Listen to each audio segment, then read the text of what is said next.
Hello दोस्तों, रोजगार पथ में आपका स्वागत है। आज हम लोग स्पेशल लेकर आए हैं संयुक्त राष्ट्र संघ। देखा जाए तो संयुक्त राष्ट्र का जो गठन है आपका बहुत इम्पॉर्टेंट है, क्योंकि सभी एग्जामों के लिए आपका ये बहुत ही इम्पॉर्टेंट होता है। हमेशा ये इस तरीके से क्वेश्चन बनता है, पूछा जाता है कि इसके सदन कितने हैं, इसमें सदस्य संख्या कितने हैं और इसका वर्क क्या है। तो इसके वजह से ये बहुत इम्पॉर्टेंट हो जाता है। तो देखते हैं हम लोग आपका संयुक्त राष्ट्र संघ, जिसको हम शॉर्ट फॉर्म में क्या बोलते हैं, यूएनओ, यूनाइटेड नेशन ऑर्गेनाइजेशन को बोलते हैं हम। ठीक है, देखा जाए तो संयुक्त राष्ट्र अथवा यूनाइटेड नेशन का नामकरण जो है अमेरिका के जो राष्ट्रपति थे उतनी समय के फ्रैंकलिन रूजवेल्ट के द्वारा प्रदान किया गया था।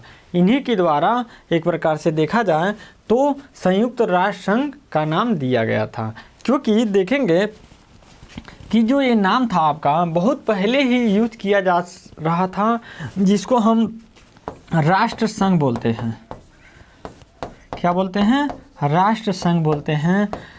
लीग ऑफ नेशंस का नाम सुने होंगे, क्योंकि 1919 में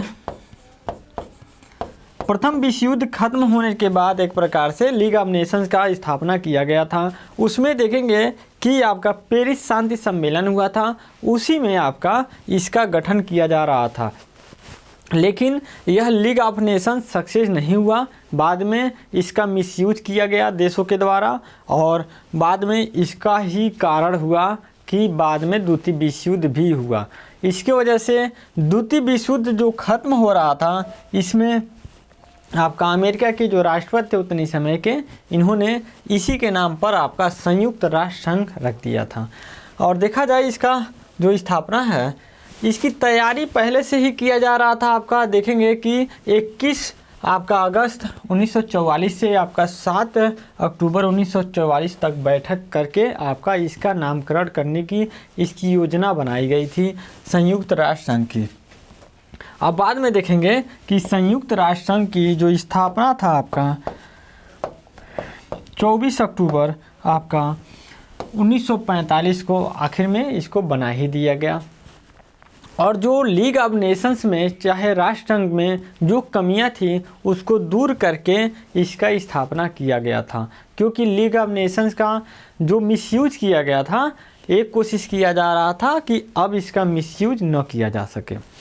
तो देखते हैं कि देखेंगे कि जब इसकी स्थापना किया गया 24 अक्टूबर 1945 को, तो उतनी समय इसमें 50 देशों ने भाग लिया था सिग्नेचर करने के लिए, जैसे कहा जाता है उद्घाटन समारोह। उद्घाटन समारोह में 50 देशों ने भाग लिया था।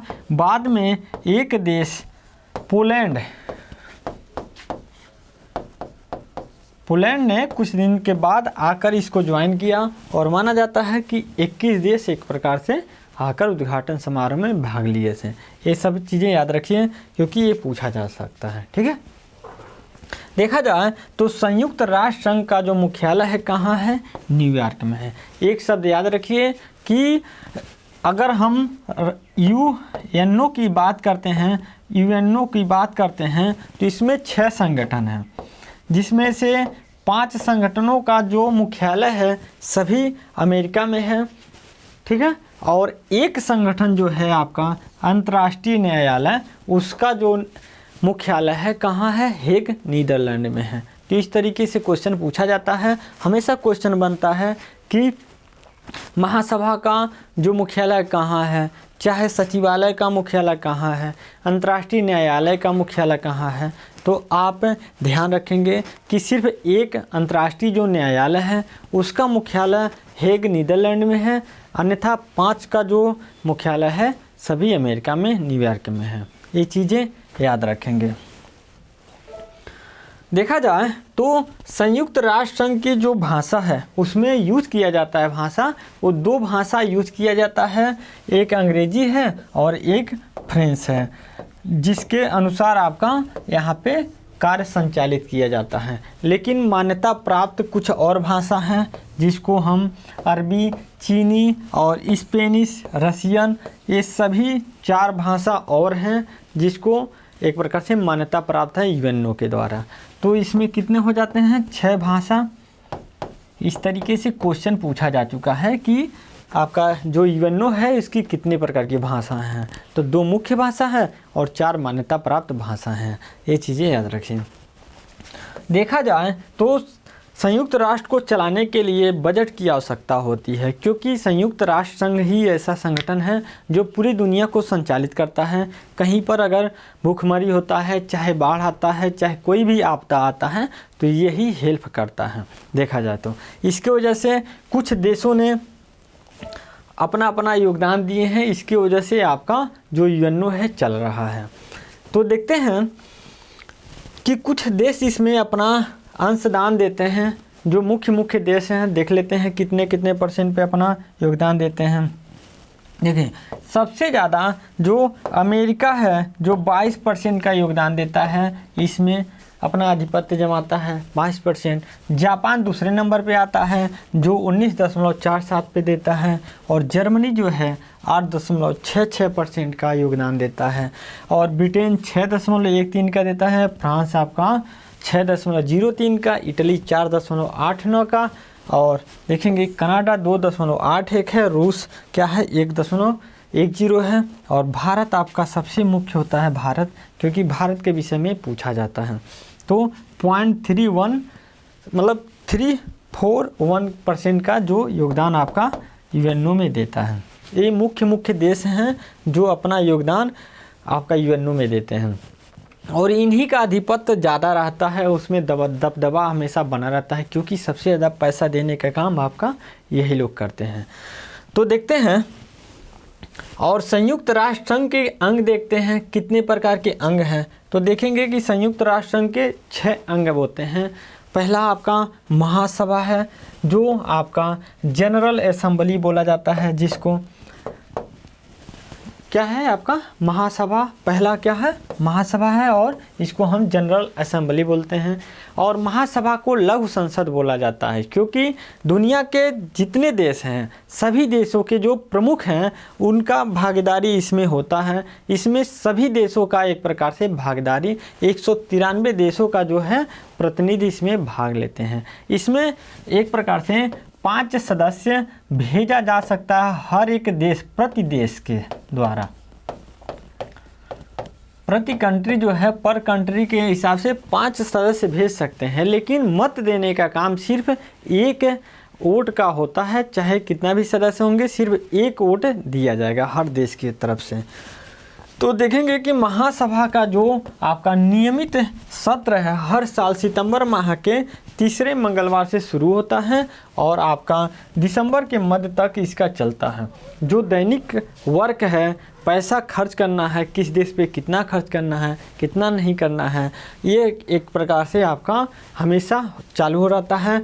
और प्रत्येक 2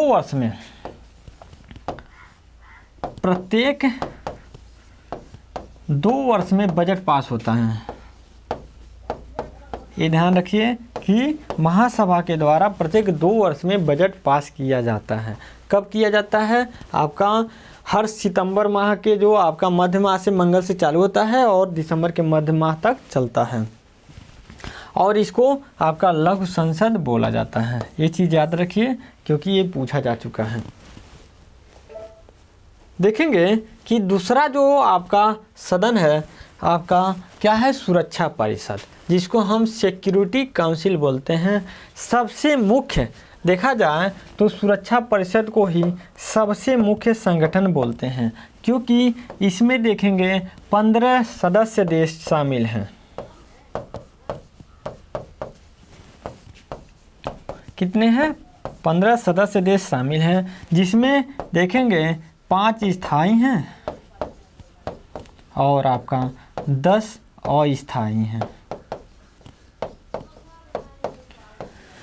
जो 5 स्थायी हैं ये हमेशा के लिए रहते हैं और इनका बहुत बड़ा योगदान रहता है यूएनओ में, देखेंगे कि सुरक्षा परिषद में। और 10 जो अस्थायी होते हैं ये एक प्रकार से महासभा के द्वारा चुने जाते हैं और 2 वर्ष के कार्यकाल के लिए, कितना 2 वर्ष के कार्यकाल के लिए ये चुने जाते हैं और इनको हमेशा ही चले जाते हैं। फिर से इनके जगह पे दूसरे देश को चुन लिया जाता है अल्फ़ाबेट के अनुसार, ठीक है।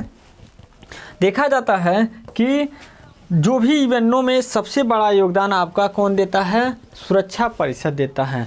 इसको हम पुलिस मैन, दुनिया का पुलिस मैन भी बुलाते हैं, क्योंकि यह सुरक्षा कवर देता है पूरी दुनिया को।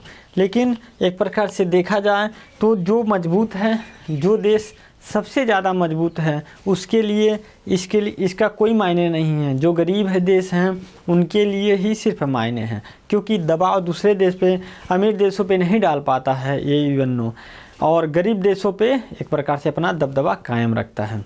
जैसे देखा जाए कि रसिया और यूक्रेन का युद्ध हो रहा है। रसिया मजबूत देश है तो एक प्रकार से कुछ नहीं कर पा रहा है, चाहे दुनिया का पुलिसमैन हो, चाहे कुछ भी हो। लेकिन वही अभी दूसरा देश होता तो उस पर दबदबा कायम रखता और उसको बर्बाद कर देता। ठीक है, देखा जाए तो जो आपका कोई भी दुनिया में घटना होती है, चाहे कोई भी निर्णय लिया जाता है, तो ये 5 स्थायी सदस्यों का एक प्रकार से महत्व बहुत ज़्यादा होता है। और देखेंगे 5 सदस्य बहुत इम्पॉर्टेंट होते हैं, पूछा जाता है हमेशा। देखिए, पहला आपका अमेरिका है, दूसरा आपका चीन है, तीसरा आपका फ्रांस है, और चौथा आपका कौन है? ब्रिटेन है, और 5वां आपका कौन है? रूस है। इनके पास वीटो पावर होता है। क्या होता है? Veto power. अगर कोई भी निर्णय संयुक्त राष्ट्र को लेना होता है, ऐसा कोई संवेदनशील निर्णय होता है, तो उसमें क्या होता है कि ये 15 सदस्य हैं। एक प्रकार से कितने हैं?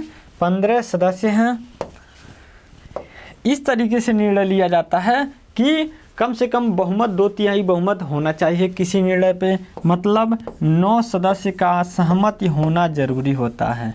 लेकिन इसमें भी 5 सदस्य जो आपका स्थायी हैं, उनको आपका उपस्थित होना तो नहीं कहेंगे, लेकिन मत देना अनिवार्य होता है कि अगर 5 सदस्य खुश हैं, 5 सदस्य वोट दे रहे हैं, कोई वीटो का प्रयोग नहीं कर रहा है, तो वह योजना पास हो जाएगा।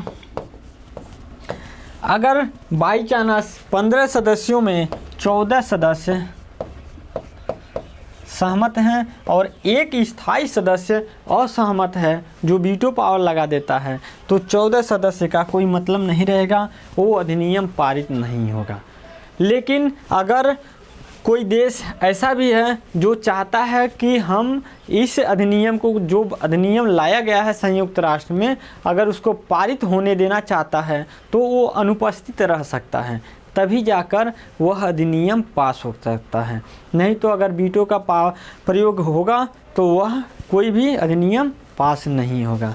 तो 5 देशों का बहुत बड़ा योगदान होता है। ठीक है, देखेंगे कि हमेशा जो चाइना है भारत के खिलाफ ही अपना वीटो पावर यूज करता है। आतंकवादी संगठन को एक प्रकार से घोषित करने के लिए, पाकिस्तान में आतंकवादियों को घोषित करने के लिए एक प्रकार से चाइना ने हमेशा अड़ंगा डाला है भारत के खिलाफ, क्योंकि वह वीटो पावर यूज कर देता है हमेशा। नहीं तो अगर देखा जाए तो भारत स्थायी सदस्य बनने के लिए भी राजी था, लेकिन चाइना ही ऐसा देश है जो अपना वीटो पावर यूज करता है, भारत को स्थायी सदस्य नहीं बनने देता है। ठीक है, देखा जाए तो आपका 5 स्थायी सदस्य और 10 अस्थायी सदस्य हैं, और इनका जो अस्थायी सदस्य होते हैं 2 साल के लिए ही होते हैं, महासभा के द्वारा इनका चुनाव किया जाता है। देखा जाए तो 3rd नंबर पे क्या आता है? आर्थिक एवं सामाजिक परिषद, जिसको हम क्या बोलते हैं? इकोनॉमिकली एंड सोशली आपका काउंसिल बोला जाता है। देखा जाए तो आपका इसकी जो सदस्य संख्या है, जो आपका क्या है? आर्थिक एवं सामाजिक परिषद है, इसके 54 सदस्य हैं, जो 54 सदस्यों से मिलकर इसका गठन किया गया है। इनका कार्यकाल क्या है? 3 वर्ष का इनका कार्यकाल होता है। जो आपका 54 सदस्य हैं, यह एक स्थायी सदस्य है आपका, जो सदन क्या है? स्थायी है, जिसके जो 1/3 सदस्य होते हैं प्रत्येक वर्ष में रिटायर होते हैं, मतलब अवकाश ग्रहण करते हैं, हट जाते हैं। 1/3 हर साल में हटते हैं, उन्हीं सदस्यों को फिर से नियुक्त कर लिया जाता है। एक प्रकार से देखा जाए आर्थिक एवं सामाजिक परिषद का मतलब हो गया कि इसके द्वारा ही देखेंगे कि पूरी दुनिया में जो भी चीज़ें घटित होती हैं, अगर कहीं पे मदद पहुंचाना होता है, कहीं पे बाढ़ आया हुआ है, तो एनजीओ के साथ में मिलकर यह संगठन क्या करता है, पैसा देता है, हेल्प करता है और बचाने की कोशिश करता है। अगर कोई बीमारी है, चाहे कोई भूकंप आया है, चाहे कोई आपका बाढ़ आया है, तो आपका सामाजिक एवं आर्थिक परिषद ही एक प्रकार से मिलकर काम करता है।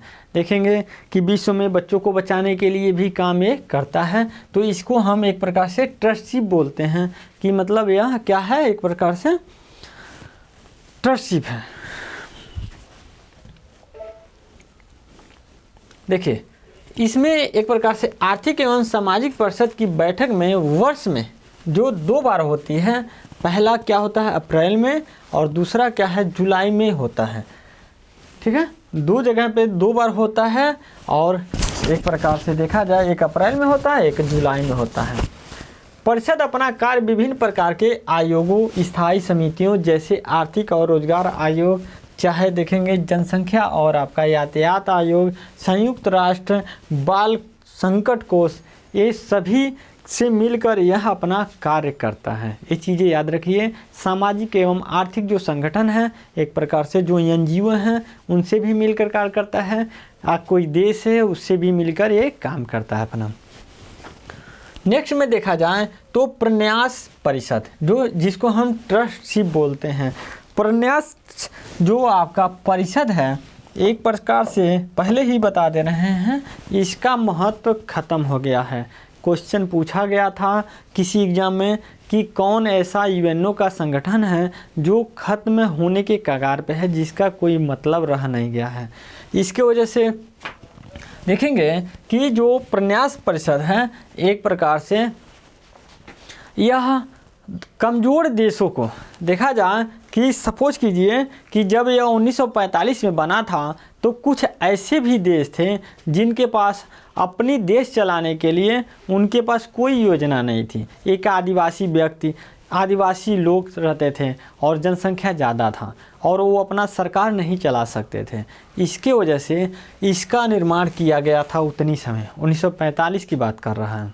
और इसमें यह योजना बनाई गई थी कि जो अमीर देश हैं, जो मुख्य देश हैं, जिनके पास शक्ति है, पैसा है, वह क्या करेंगे, इन देशों को, जो छोटे छोटे देश हैं, उनको तब तक पोसेंगे पालेंगे, तब तक उनको तैयार करेंगे जब तक कि वो अपने देश चलाने योग्य नहीं हो जाते हैं। उनको शिक्षा का, उनको आपका आर्थिक हर एक मदद देंगे और उनको आगे आने के लिए प्रेरित करेंगे। अगर वह देश अपने पैर पे खड़ा हो जाता है और अपना देश चलाने योग्य हो जाता है, तो उसको छोड़ दिया जाएगा, उसका शोषण नहीं किया जाएगा। ये क्या है, आपका प्रन्यास परिषद की बात किया जा रहा है, जिसको हम ट्रस्टशिप बोलते हैं। इसकी वजह से वर्तमान में किसी भी देश के पास कोई भी आपका देश नहीं है जिसको वो ट्रस्टशिप कर सके। इसकी वजह से इसका मतलब धीरे धीरे खत्म हो गया है। और ये भी चीज़ें हैं कि कुछ ऐसे देश थे जिनको सौंपा गया था देश, जो ऑस्ट्रेलिया था, अमेरिका था, ऑस्ट्रेलिया था, न्यूजीलैंड, ब्रिटेन, जिनको ये सब देश छोटे छोटे देश जो सौंपे गए थे। इस प्रन्यास परिषद में देखेंगे तो 12 वर्तमान में कितने सदस्य देश हैं, आपके 12 देश हैं, जिसमें 3 तो आपका जो स्थायी सदस्य हैं उनके ही द्वारा इसमें आपका भागीदारी है। नवंबर 1994 में अमेरिका द्वारा प्रशासित प्रशांत देव आपका पुलावा के स्वतंत्र होने के, ठीक है, जो प्रशांत महासागर के एरिया में एक प्रकार से पुलावा देश का था, लग रहा है मिसप्रिंटिंग है, इसको ही लास्ट में आज़ाद कर दिया गया था। उसके बाद से इसका एक प्रकार से मतलब ही ख़त्म हो चुका है।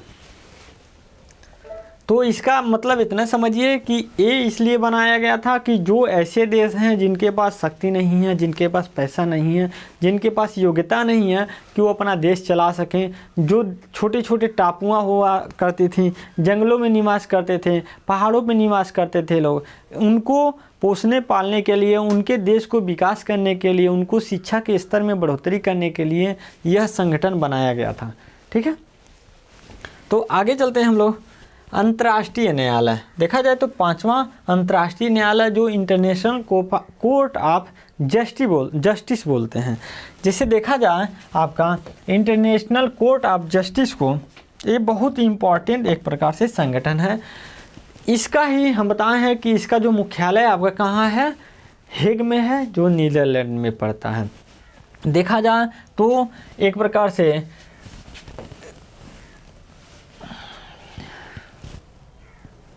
इसका जो आर्टिकल कितना है, 70 अनुच्छेद इसके लिए बनाई गई हैं। अध्याय कितने हैं, 5 अध्याय हैं। ये चीज़ें याद रखिए, क्या है आपका 5 अध्याय हैं और 70 अनुच्छेद हैं अंतर्राष्ट्रीय न्यायालय को चलाने के लिए। और देखा जाए तो इसमें कितने जज का नियुक्त किया जाता है, 15 जज नियुक्त किए जाते हैं और 9 वर्ष के लिए। कितने वर्ष के लिए, 9 वर्ष के लिए आपका इनको नियुक्त किया जाता है। लेकिन 5 जो जज होते हैं प्रत्येक 3 वर्ष में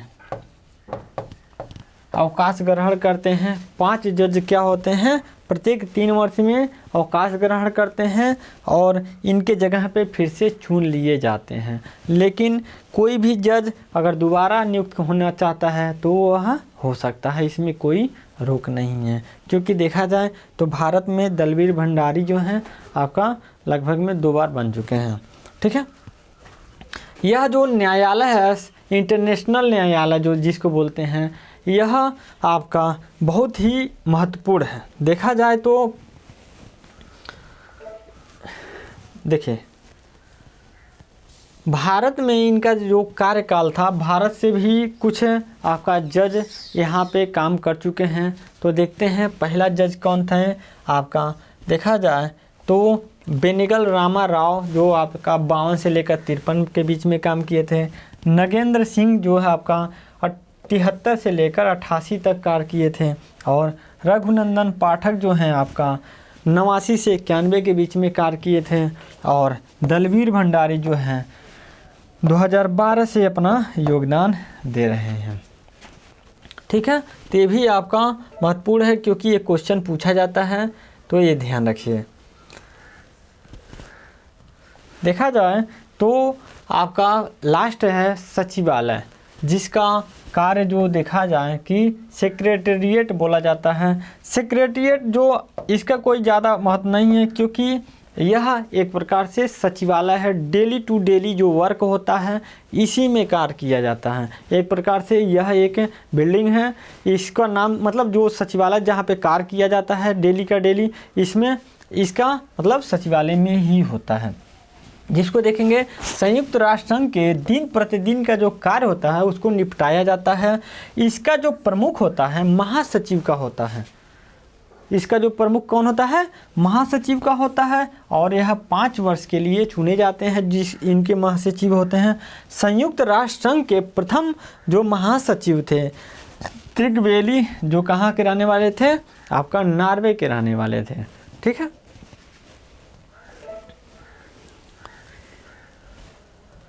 देखा जाए वर्तमान में महासचिव कौन है आपका, एंटोनियो गुतरेस, आपका पुर्तगाल के रहने वाले हैं। 2017 से लेकर अभी तक इनका मतलब इनका स्थिति अभी है। देखा जाए तो आपका न्यूयॉर्क जो शहर है, न्यूयॉर्क में जहाँ पर देखा जाए संयुक्त राष्ट्र संघ का जो सचिवालय है, वहाँ पे जो बिल्डिंग है इसकी, जो आपका देखेंगे ये बिल्डिंग है, ये 17 एकड़ एरिया में फैला हुआ है। कितने एरिया में है, 17 एकड़ एरिया में। और इसका मंजिल कितना है, 39 मंजिल का है ये बिल्डिंग, ये भी याद रखिए। और यह दान में दिया हुआ जगह है, 85 लाख डॉलर।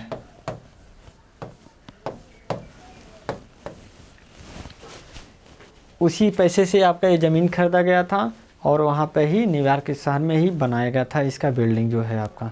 ठीक है, अगर वीडियो अच्छी लगी हो तो लाइक करिए, शेयर करिए, सब्सक्राइब करना ना भूलिए।